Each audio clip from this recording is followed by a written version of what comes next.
Welcome to Massive Beers. My name is Matt. We do the beer stuff here.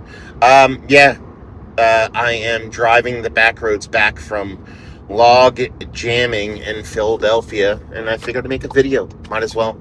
Um, yeah, log jam and lager festival in Philadelphia.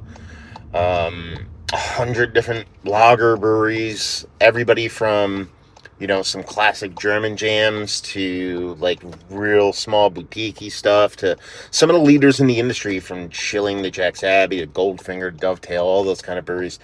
And honestly, it's kind of like a breath of fresh air. It's been so long since I've been to a beer festival in general. Pre-pandemic, actually, is the last time. So we're going almost on 9 years now. And yeah, it's just one of those things where it's like I just don't really do festivals.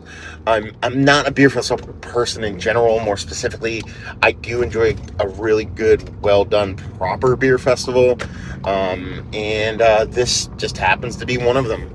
And pretty much all kudos go to my boy Joe. Joe, who used to do NAPA beer reviews, but now is a brewer at Levante Brewing in Philly. He kind of planted the seed for going to log jamming, or jam in, no G. Last Beer Tube Palooza when we're in Philly.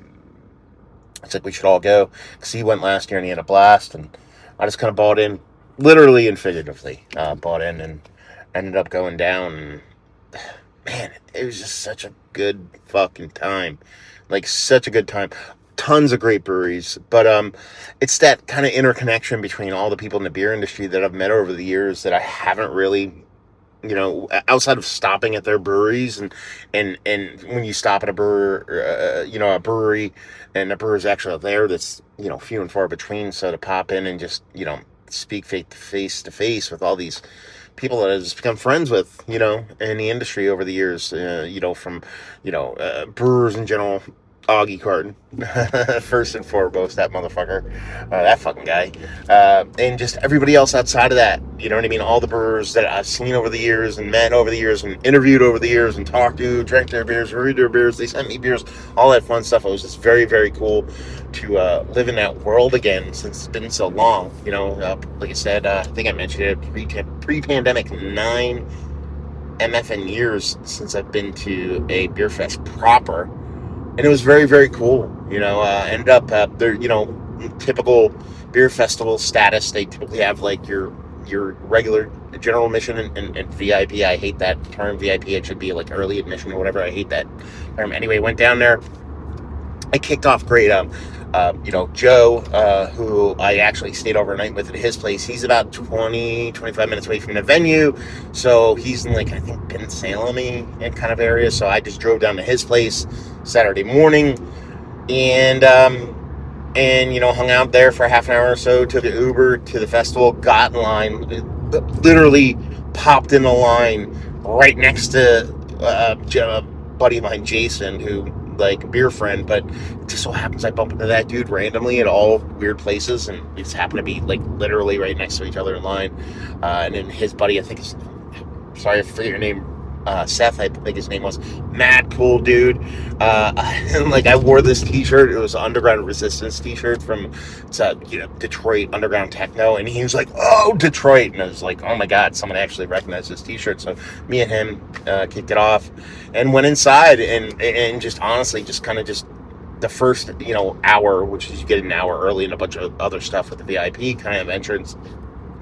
I had a blast, muddled around, talked to a bunch of people, shook hands, kissed babies, the whole thing you typically do with that kind of world, and had a blast. And it just got better from there.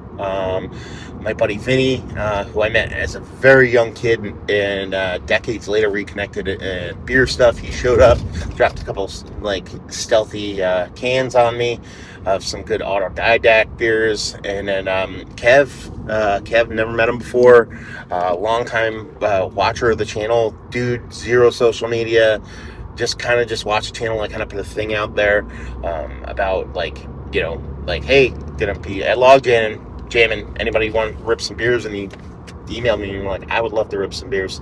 And so we met up, and just I flutter around like I'm not. I'm probably the worst person to go to a beer festival with, because I don't care about sticking with my group. I just kind of go from place to place to place on my own. I don't want to constantly have to be like, hey, where are you? Are we going here? Where do you want to go? I just go. So I just kind of popped and bipped and bobbed around to random breweries and had amazing beers. You're talking about, it's a lager fest, so it's, everything's like, I don't know if I saw anything over 6%. Most of it was low fives, if not fours, if not threes, and had a bunch of amazing beers. There was some smoke there. Had a couple of different Rausch beers that were really, really good. I will say this, and I never actually do this, but Attic Brewing out of Philly had I believe it was a dark mild. It was English mild, dark mild, something along those lines. The beer of the fest for me, to the point where I actually grabbed it, walked away, started drinking, got halfway through, past into the beer, and just went back. And I said, hey, you guys just poured me this beer. And when you say that, you can see the workers, which I assume are the brewers, because they're a very small brewery, their eyes kind of change, oh, this guy's going to say some horrible shit. And I'm like, beer of the festival for me. I'm like, I know that's weird just to walk up and say that, but I loved it. I think it's fantastic.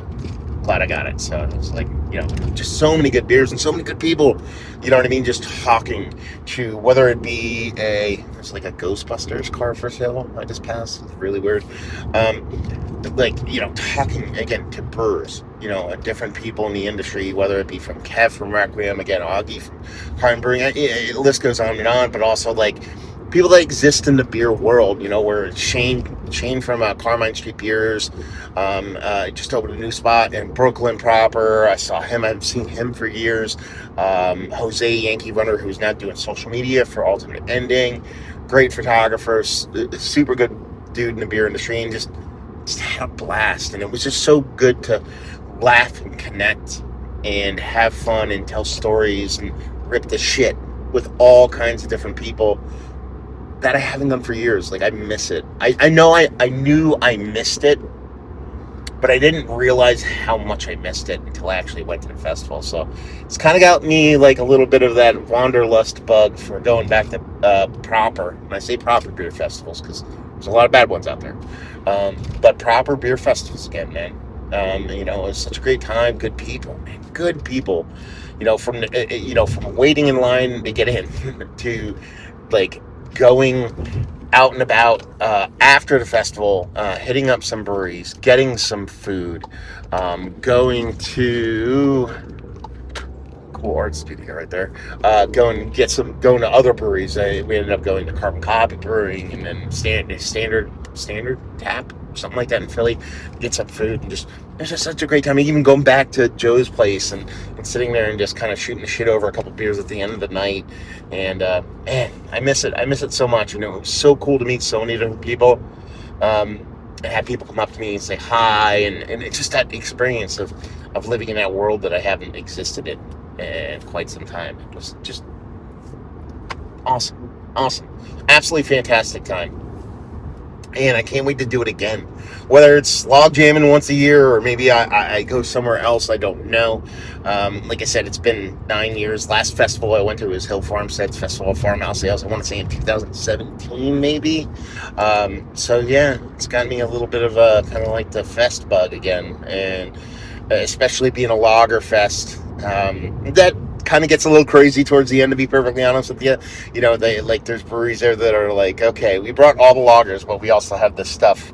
So once you get to about an hour left in the festival, then they had a bunch of raffles for a bunch of beers. I actually won a silent auction for some side project / private press collab bourbon barrel aged beers, so those be coming through in the reviews.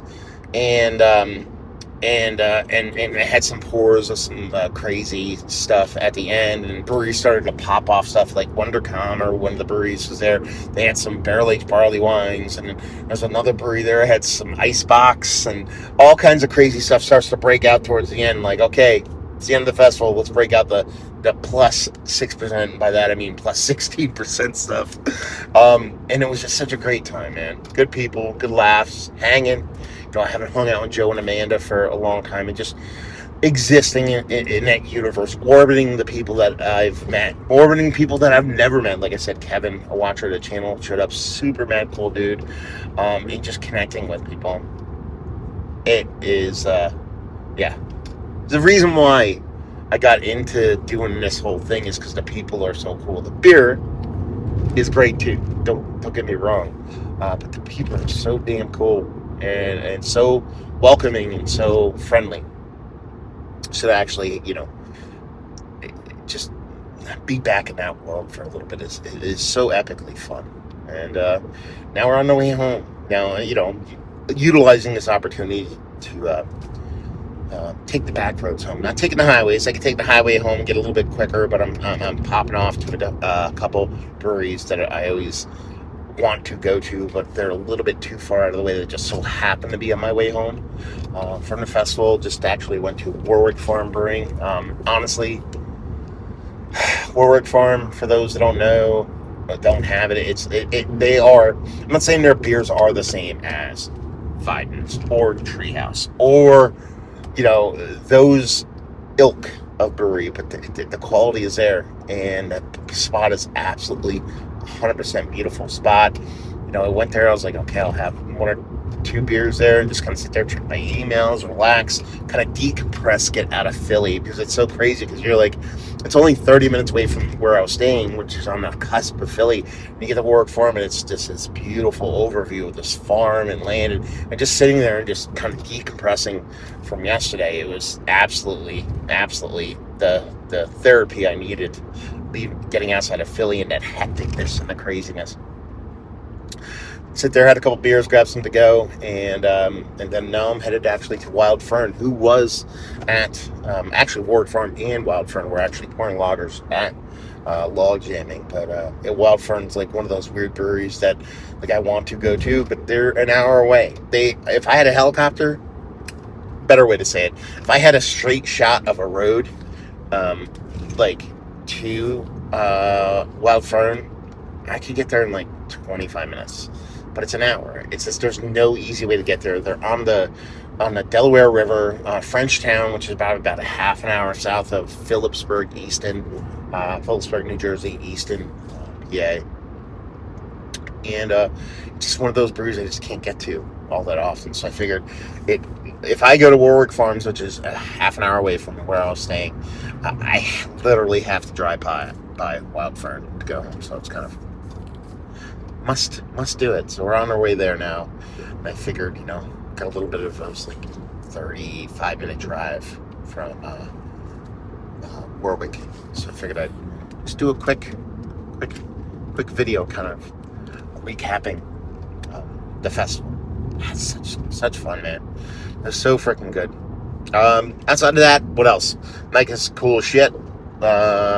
Channel's chugging along, have some really good beer stuff coming up.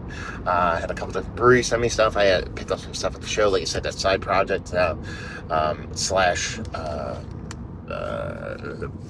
private press, brewing stuff. Private press, the owner of private press was the barrel-aged guru of Jackie O's barrel program for years, so I'm assuming they're going to be great, but we'll see.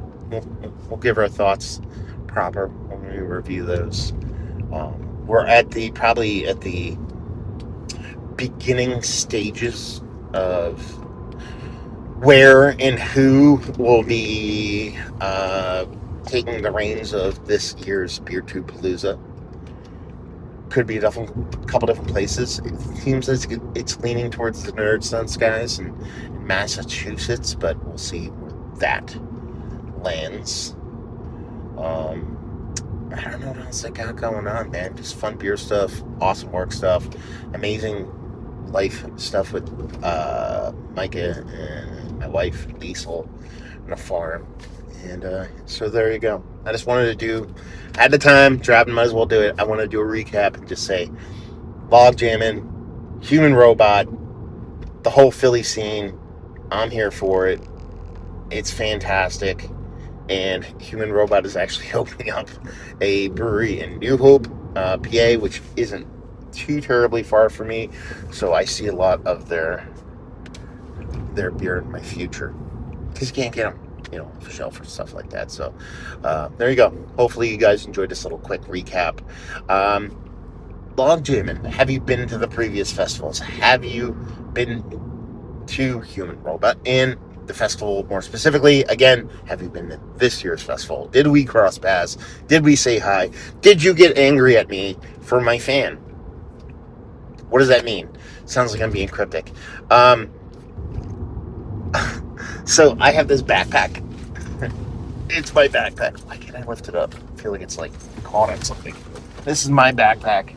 I carry, do everything. And right before the festival, I have this like loop here that you carry it with, and I figured out that this fan, this Ryobi fan, which if you know me, you know I can't exist without this thing because I need moving air at all times. Like it fits in that loop, and once you without the battery, it fits in a loop. Once you put the battery in, it's like locked and it can't fall out. So I like had it so where I had my backpack on and the fan was blowing on my back, like back of my neck and head. I was like, oh, I'll keep myself cool. This is kind of a cool thing I figured out. No joke. 12 people came up to me at the festival and was like tapping me on the shoulder and be like, I fucking hate you. And I was like, what? I'm like, what do you mean? They're like, you have a fan and it's fantastic. They're like, I'm so jealous. Like, I was like, oh my God. To the point where I was like, should I just run to Home Depot and get a bunch of Ryobi fans and like sell them for $100 a piece and retire? It was like one dude came up to me while I was waiting in line for like this barrel age pour. He's like, power move, dude, power move. He's like, it's best. He's like, I'm doing it next year. So, if you came up to me and told me about my fan, do it. Copy it. I don't care. Fucking fan. Anyway, yeah, that's weird. Talk about just fans. So, yeah, I'm 11 minutes out from Wildfern, so I'm going to cut it short here and say thank you very much, guys, for watching. Thank you for everybody who came up to me. Thank you for people that reached out and drank for me. Benny, Kev, the whole nine. Had a blast. Hopefully, you guys enjoyed this little recap. Hopefully, yeah, you get out there again. Post-COVID, breweries need our help, man. Breweries that was the theme of this, was a lot of breweries saying, man, it is bleak. It is bleak out there. And we know that. We've heard that. We've had breweries say that to us. But, it's great to buy stuff off shelves and stuff like that. But if you're still into the craft beer scene, show your brewery some love. Go there, hang out, drink in the tap room, buy your beer from the brewery itself. It goes a long way to making these breweries, stay around and be able to do stuff like this. So, yeah, do your part. Enjoy the community. See you next time. Cheers, y'all.